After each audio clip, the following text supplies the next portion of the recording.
Should we have the Google Doc on the screen once we are back? Yeah, Vandana, do you want to do that? Or I can. yeah, if you can just share your screen with that. Okay. So I'll wait till you call an end to the breakout room. Right. Tarini is the boss of that. So, We have 8 seconds left. oh, okay. Now it's 3 seconds. Yes, Let's put it on. exactly 30 minutes. Close. Awesome. So, Vandana, now you can share. Okay.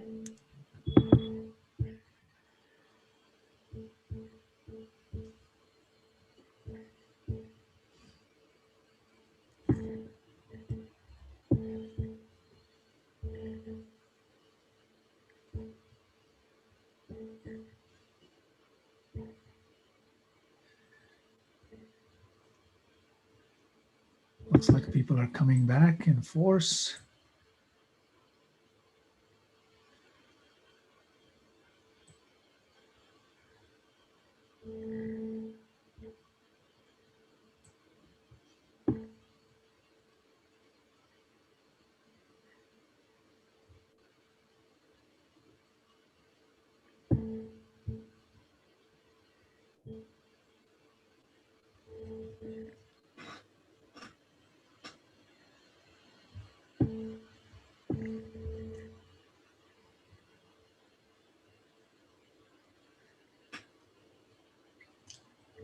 All right. I think this is it. Everybody is back. Thank you, everyone. Oh, I see Kostov, and so I see half of Sonali. Now I see all of Sonali. Hi. Some familiar faces. Vandana, all yours. So if you want to just introduce this session, and usually what we do is we have the note takers say what they have done, but I leave it to you. Yeah, no, I think that's a good idea. So thank you everyone for participating in this little experiment. And I know that we didn't give you enough time, but what can we do? So what I'd like is for one person from each group, it could be the note taker or anyone else you appoint, to just talk about their portion of what they did, and I'll scroll down to whichever group you're talking of, and also what the experience was like, to try to imagine something different from today. So if you could briefly speak so that we have time for everyone to talk, that would be great.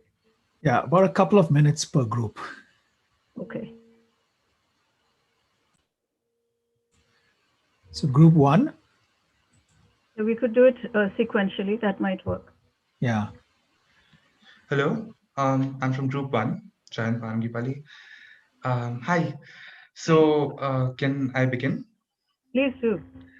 Okay, so I'll talk a little bit about the experience. So we decided to, because nothing was coming to us immediately, we decided to take like a few minutes off and kind of think of what we wanted to reimagine a man going to work would be like. And unfortunately, to begin with, most of us came up with like really dystopian views of what it would be. But then we decided to, if not a utopia, at least a radically different way of thinking right now. And someone suggested on the group that we kind of reimagine, like you said, what a man is. And going to work nowadays, like a corporate job, what you wear is very important. Like a man going to, when we think of a working man, we think of a man in a suit and a shirt and a tie and stuff like that. So this character of ours is up for a promotion. So he wants to wear something that he feels confident. So for the first time, he is wearing his skirt to work, and he's going to see how that's going to go for him. He wears a skirt, he wears a little flower crown, and he's off to work. Cars have been banned in our society. A few decades ago, cars were banned.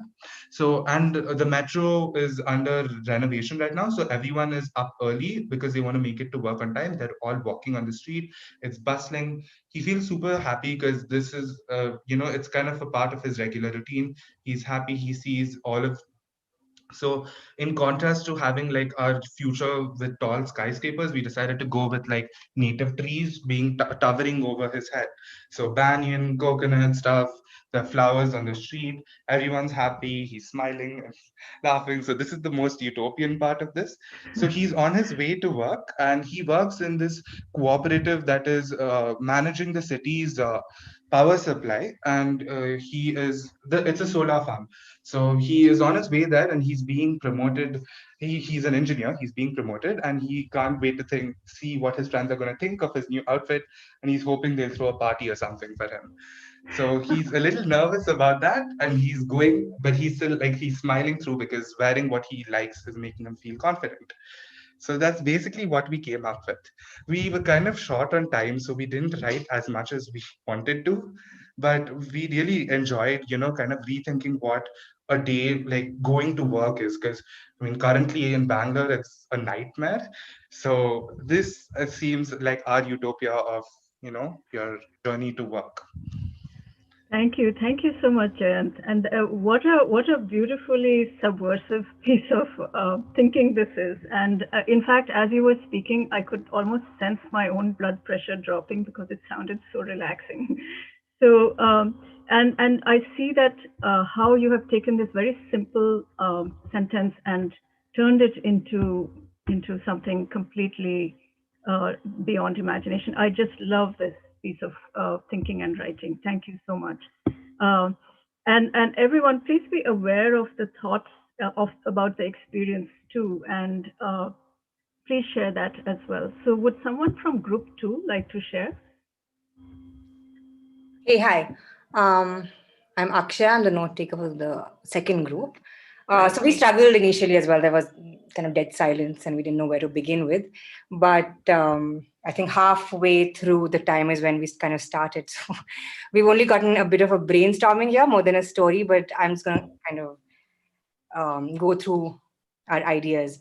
So we also started thinking about a gender neutral character as the farmer. And we were thinking of this idea of the farmer beyond this kind of general idea that we have, which is someone in the village. And we said, what happens if the entire world is made up of farmers? You are a farmer, I am a farmer, everyone on this call is a farmer. And then what happens?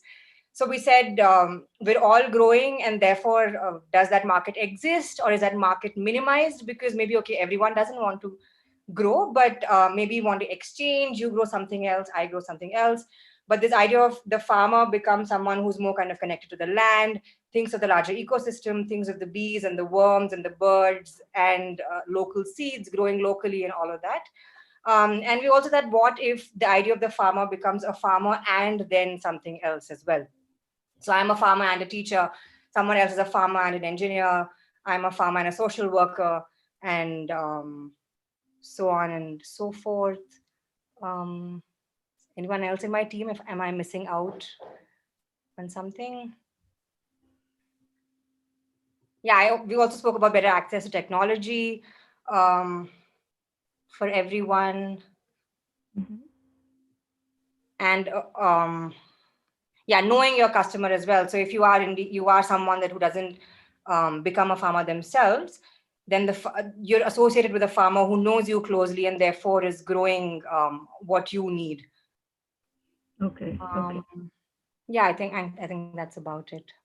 Okay, that's wonderful. And I'll try not to speak too much because I want you to hear. I want to hear what you all have to say. But I just want to mention one thing about this. That what is remarkable about this is that you've totally broken that mechanistic paradigm. Where you have everything, including jobs and identities, divided up into little boxes, and you've totally destroyed that, which is wonderful. Thank you. Okay, so group 3. I was the note taker, so I'll talk for some time, but I'd like Rahul to help me towards the end because we discussed a lot towards the end and it is not really captured very well. So tell us your name first. Yeah, I'm Prasann. So yeah, so what we visualized was so it was like more in the future, and it is like everything is in harmony, and everyone is one with nature. So our community that we visualize, so the prompt that we were given was a community is having a hearing about a conflict. So the community that we visualized was not just human, it was everything. It was like humans, there were animals, there were vegetation or representatives of trees and rocks, everything. So essentially, like, the community was everything, and there was some kind of way in which we could perceive or we could hear each other, so they could listen to each other like being one. All of them were being one, and they could communicate with each other. So since the hearing was it was not a physical hearing, but it's like inside, right? So the scene was that the community is in harmony with each other, it can hear the other. And then so there was a group of, we like to call elders. So we don't know, it may not have to do with age, but wise things, right? And so they were representatives and who were adjudicating the hearing. So the thing is that the community resolves all its conflicts within itself. So whatever happens, it's all resolved within the community. So it's a and also there is a lot of abundance. So it is not like, it's not coming from a position of scarcity, that there is limited resources. So it's like everything is abundant. But the conflict was so there are several reasons why the conflict could have been caused. So we just took one of the use cases, might like a hunter hunting an animal for pleasure. So while the rule book, whatever the rule book says that it's only the carnivores who need to hunt should hunt, all the others who need not hunt should not hunt, and only hunting is allowed only for food and not for pleasure, right? So that was so. Rahul, could you just take it further from here? Yeah, sure. So I think, as you can see, we've sort of stretched our imagination and gone into the realm of alternative reality. And so in this example that we took was the hunter was hunting, and there's an implicit code of living where the apex predators can hunt animals. And so I think the end of the story was, so the communities, the elders, the wise, the shamans decided that the hunter would go do community service, which meant he would be the community member would be blended into the forest with and live with the animals for a period of time before their emotional quotient goes back up again. So we had an idea of each community member having an energy level, which is measured by, somebody says, spiritual quality or emotional quality. And sometimes if a disease sort of takes it away, then the shaman sort of fix you by giving you community services. So that was it. Wow, that's beautiful. Thank you. In fact, that is so reminiscent of what a lot of tribal cultures around the world still do when they treat illnesses, for instance. But also, this notion of including in the community the non-human other is really beautiful. And in fact, I'm thinking of a story by the famous writer Ursula Le Guin, where there's a census taker who comes to each house, and you count everything in the house, like your tomato plant or your pet dog, as part of your family. So beautifully done, beautifully done. Thank you. All right, group 4. Hi, my name is Sneha. I was the note taker for group 4. Right. I request any of my group members to just jump in anytime they want to add something. How we started about with our story is the names, this idea of just naming a character. And we thought of, a person and a non-human animal, and how usually the name, we thought of a situation where the name of a human could be questioned or the name of an animal could be questioned. Usually a lot of pets are named after food items like ginger or toffee. So we thought that might be an interesting, it might be interesting to have, something like a fruit, but for the human character. And the non-human character doesn't really have a name, because name implies ownership generally when it's associated with animals. So we left it at Kachua, which is the character of a tortoise. And we imagined the context of this forest to be sort of like a reclaimed city in the future. We were thinking whether nature had been violent and kind of penetrated through and taken over, something that's man-made, or whether, man-made smaller interventions within the fabric of nature. We decided on the latter. And we kind of imagine these habitable spaces that are just connected. We sort of had tweaked and worked with nature to create these living walls and bridges and roofs. And we were just kind of living amongst this green habitat, and where animals and non-humans cohabit. So they were roommates. So the story starts off with this idea of Mango and Kachua being roommates, and the idea of just communication. And we thought of, introducing a device that would read Kachua's emotions so that communication might be easier. And we thought that emojis or something more visual to kind of, because words possibly couldn't really capture the language of tortoise. So it has a little interchange where both Kachua and and Mango are kind of trying to communicate. But the idea was that Kachua lives really long, so he's outlived all their previous roommates. I mean, both these characters we hadn't really considered gender, so they're considered to be gender neutral. But the idea was that the tortoise is really grumpy because they would have outlived all their previous roommates, and Mango's trying to, I guess, make the first attempt at establishing some kind of a friendship. Wow. This is really remarkable. It speaks to, in fact, a lot of the recent research on animal communication. And we have tended to assume that animals we don't even call it language, when we know that whales and dolphins, for instance, have very complex ways of communicating. And not too long ago, we have even figured out the language of the gibbons, those apes of South Asia and Southeast Asia. So these are such rich worlds that you guys have created in such a short time. Thank you. That's really beautiful. All right, group 5. Hi everyone. I'm Uttam. I was a note taker, but Sarah and Srichand, please feel free to jump in whenever you feel like. Yeah, so we had a few branch points in the beginning. Should we write something about the future or something about the past? Retrofiction kind of thing. Should we write about dystopia or utopia? In the end, it seems we chose utopia in the future, but that's up for interpretation. So the setting is a vertical farm city named Hari Verde 37, where there is a character, Meshi.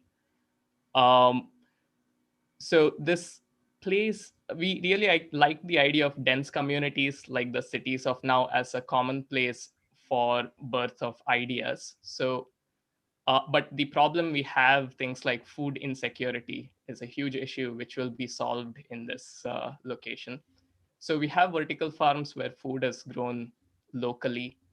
The traditional nuclear units have been dissolved in favor of community living. Children are raised freely within these communities. So I see that my groupmates have made more embellishments to the story. So the main character walks out of the pod or the hut in the 200th story. They're nesting partners who are done with their work days.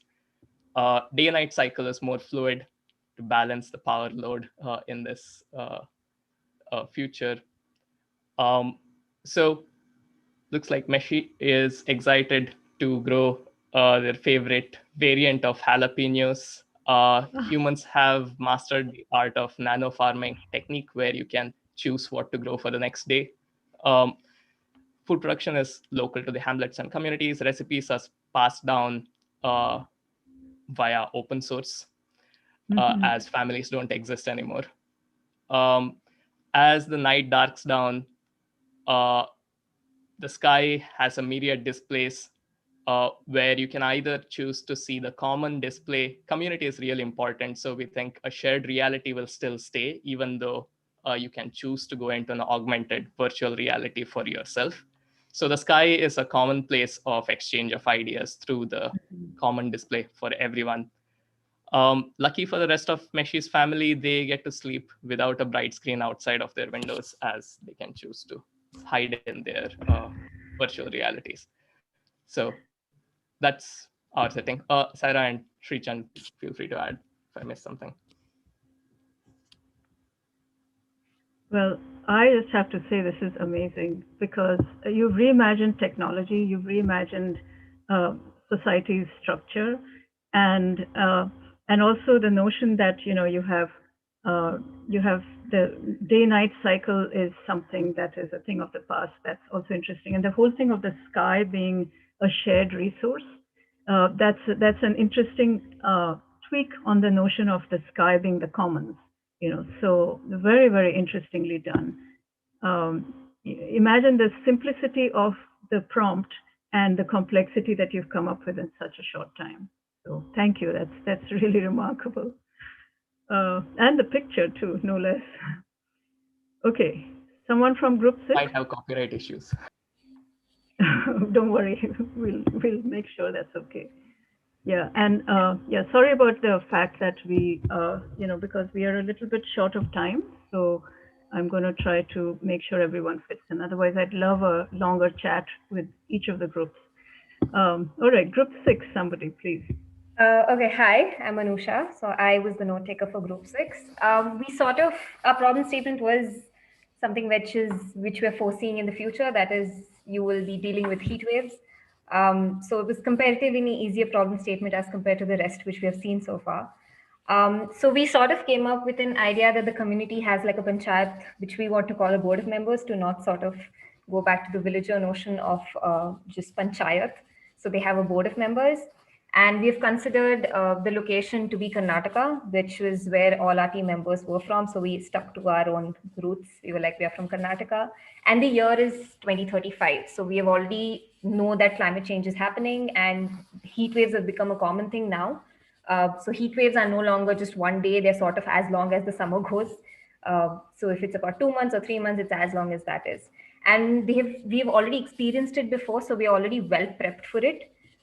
So by that, I mean, we have all the essential material, that is the food and the water, already kept ready for from the rest of the year. So you have all the crops grown before, you have the water, which is also in deeper tanks as compared to shallower tanks, so that the water retains more. We have the housing that we built is all using cooling materials, that is simple material like mud, which is sustainable but also cools the house from inside. We have a separate place for the elders to go to, because they cannot withstand that much heat. So they have a better facility to move to. Then we also thought of a way to harness this heat as a form of energy itself. They have already figured this out. The community has already figured this out. And you have something called as solar farming, or like crops which grow under solar panels. So these crops do not require a lot of water. They can grow under shade, and they don't get affected by massive amount of heat. So crops like this which can sustain into that scenario. And there is a relationship between the communities around this particular community itself. So there can be an exchange of resources. So let's assume the other community is able to grow crops, and we have water, then we can exchange those two. And we also thought in terms of work, because clearly, what do you do? So now that we're facing in lockdown, we kind of know that working during a lockdown is extremely hard as compared to working during the non-lockdown time. So what do you do in that time of when you have the heat wave going on? So we thought they're probably taking a break from their work, since they did the entire year of working on just getting the things ready for that time when the heat wave is going to hit them. So they're probably going to work on art and pottery, and they're going to do like fests. So then they collaborate together, and they, the sort of the community building sort of a thing. And they also have like these skill buildings, where skill building platforms or community meetings or whatever, where the elders can talk to the younger people on how to cope with handling a heat wave. So your anxiety or stress has already been taken care of. Yeah, this is where we actually came from. We also thought initially that migration would be a better answer, because a lot of people, what they do is, when you have floods, you migrate to another place and you come back and you relocate. But then we thought if they're already used to this and they've seen this every year, then they should be able to, sort of manage their resources and they know this is happening every year, so they should be able to handle it and be ready for it every year. So instead of migrating and coming back, they should be able to, be in that same place for the next, whenever the heat wave is. Sorry. Shubhu and Namas, I'm sorry, I cannot pronounce your name properly. Namasivayan, sorry, I'm so sorry. If there's any more points to be added, please go ahead. All good. I think you covered it well. Thank you. Thank you. Well, thank you all, because this was so well thought out, all the details as well. And we know that heat waves are already a serious problem in India. And so I think that whenever the next one comes, you should be in charge, because you've thought it through so well. down to the details, like we know that elderly people have less tolerance for extremes of temperature. And in fact, you've created something beautiful out of a very difficult and dystopic situation. So thank you for that. All right, on to group 7. We have only a few minutes, but we'll go for it.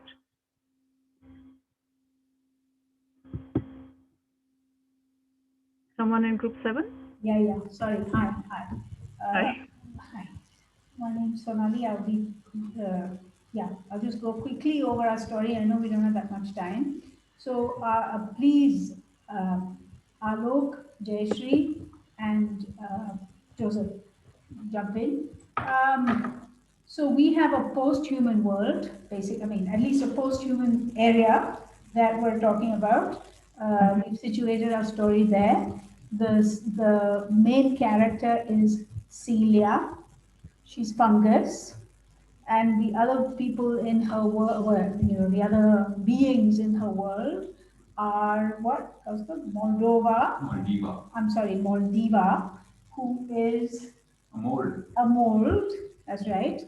And Soldier Boy, who are the soldier flies. If any of you have ever seen them in your compost, these reticulated monsters that already look like aliens. Anyway, so that's the so it's when you first see the first frame in the shot are these are Celia and Maldiva and Soldier Boy, and they're chatting, but they're fungus basically, and they're bright orange.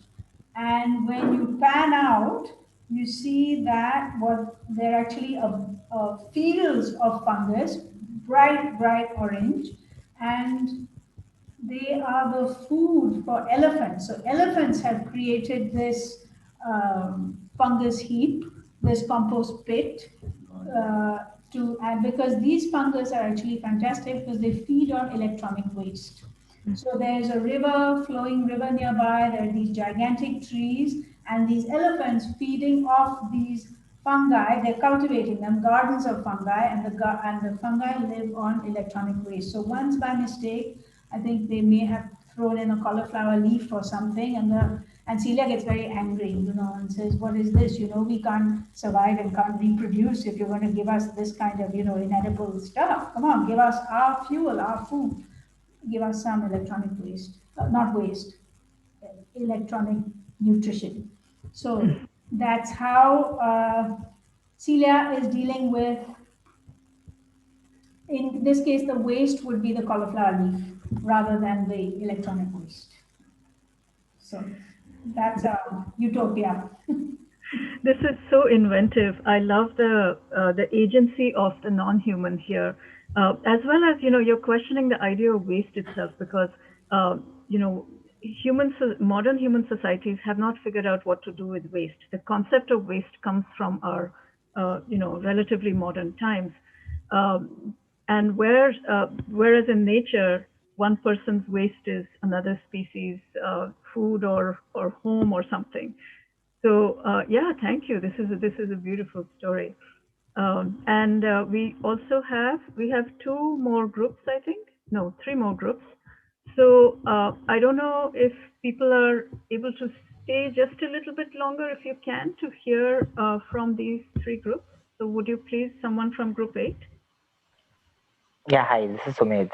I was a note taker for group 8. But if anyone else wants to go, that's fine. Abraj, Shanko, Anshika.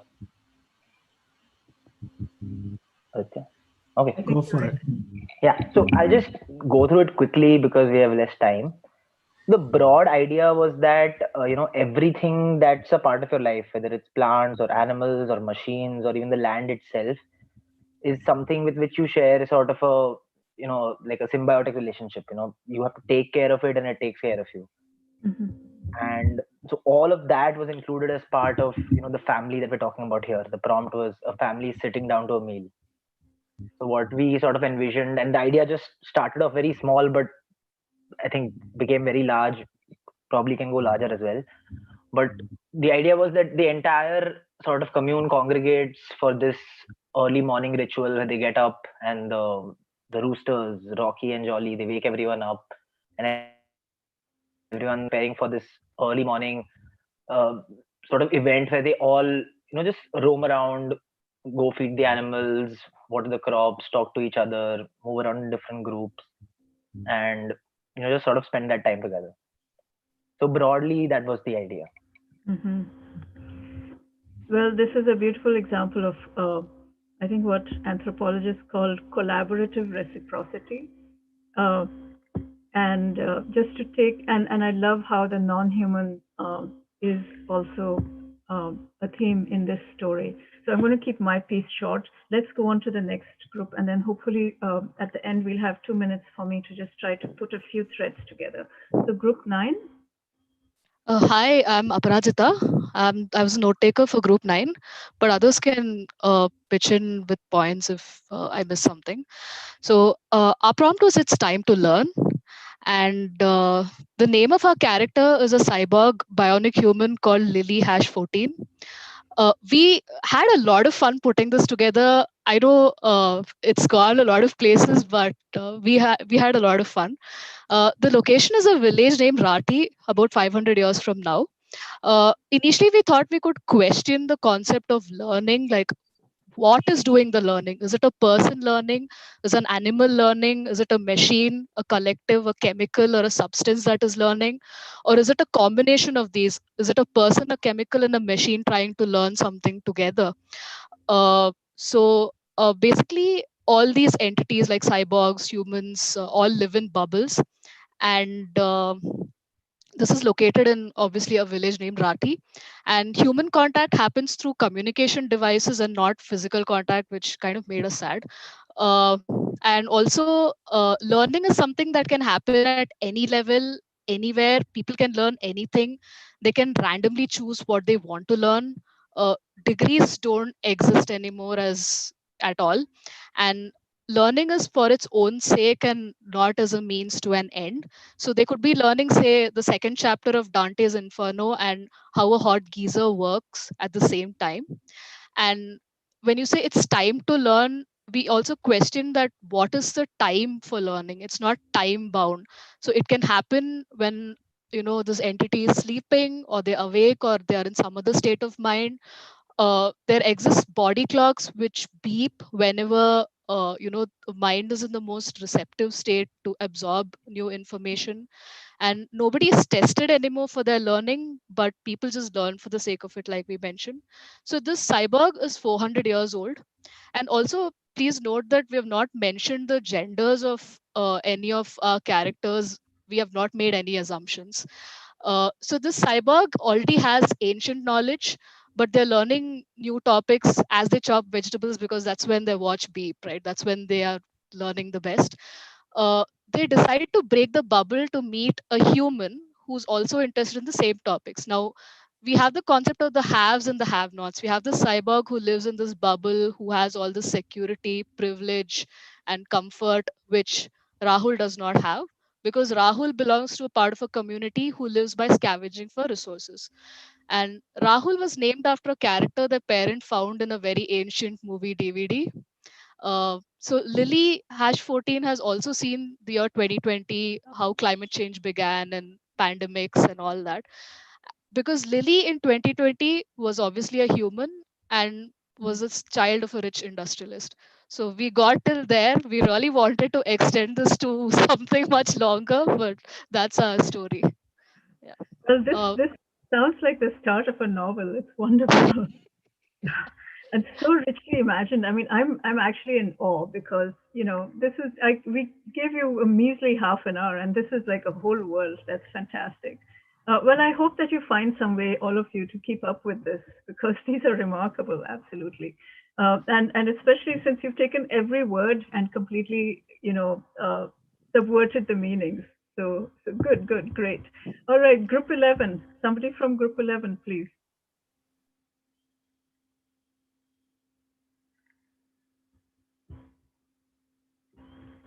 I don't know if people had to leave. Is anyone from group 11 here? Hi. So Jay has said that. Okay, sorry. Yeah, go ahead, Jay. Sorry, I didn't know you were here.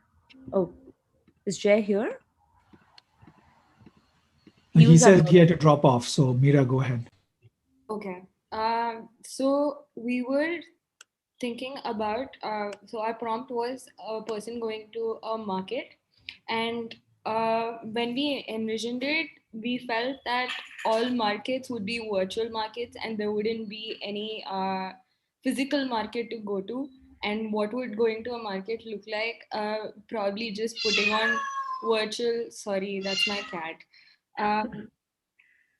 Yeah, so probably putting on some sort of a virtual reality equipment, and I'm just gonna put my cat out. It's okay. The non-human speaks. So Yeah. it's totally fitting. Yep. So and going to the marketplace would look like putting on a virtual reality headset, and essentials would not be considered marketing anymore because most of it, food rations would be provided by the government, and any sort of market requirements would just be for the sake of shopping. Um, and real food would be really scarce and expensive, and anything that can be bought at a market would be the heightened version of capitalism where even artificial tablets would be sold under 10 different brands. And because it's a virtual market, we also thought that there would be a lot of advertising, and that it would be gamified. And if you wanted an advertisement to stop, you'd have to pay for the virtual person advertising it to go away. And also we thought that because it's a virtual supermarket, all things would be available at the same place, so there will be even lesser restriction of what can be approached by, say, children. Because in the same marketplace for clothes, you would also find something like weapons, and that exposure would be jarring for children. Yeah, that's we really thought of a dystopian marketplace, and that's Well done. Because, dystopia is the other side of utopia. It's a mirror image. So sometimes we can see what we want by looking at what we don't necessarily want. So this is a very useful exercise. I'm glad that one group picked a dystopic situation because that has a very important role to play as well. Sorry, And last point to add.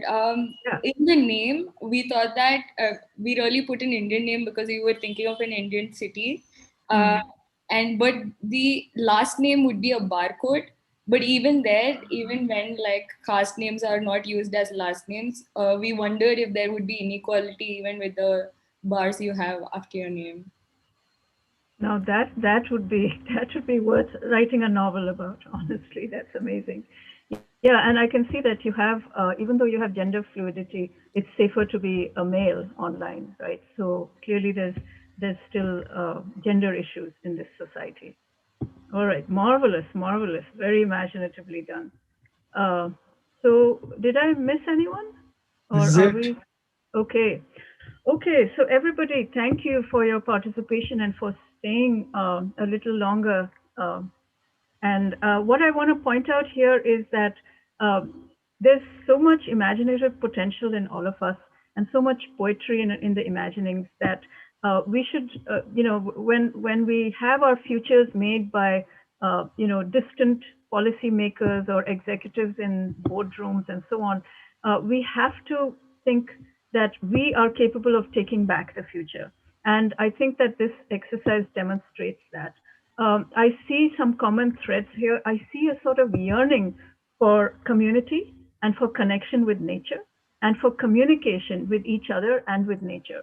And I see some really innovative uses of technology, where technology here is really in the service of community rather than something that's imposed from above.